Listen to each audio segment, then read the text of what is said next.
Alguns objectes quotidians, com aquesta llauna, són petites obres d'enginyeria. Normalment no ens fixem en aquests herois ocults que utilitzem dia a dia, però per construir-los calen anys d'investigació i treball. Per exemple, Peter Duran va inventar una cosa semblant a aquesta llauna de conserva l'any 1810. Anem a imaginar com va ser el procés. Un objecte pot néixer de maneres molt diferents. De vegades, la idea està davant nostra i només hem d'observar.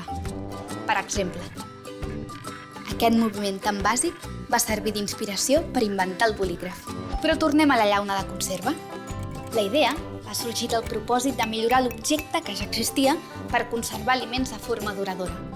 L'ampolla de vidre segellada hermèticament. Com veieu, l'ampolla tenia un problema molt important per resoldre.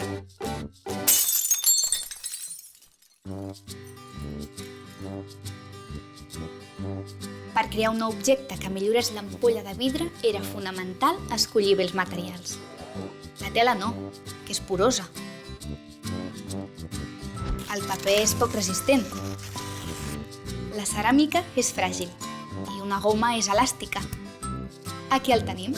Al final, Peter Duran va escollir aquest material.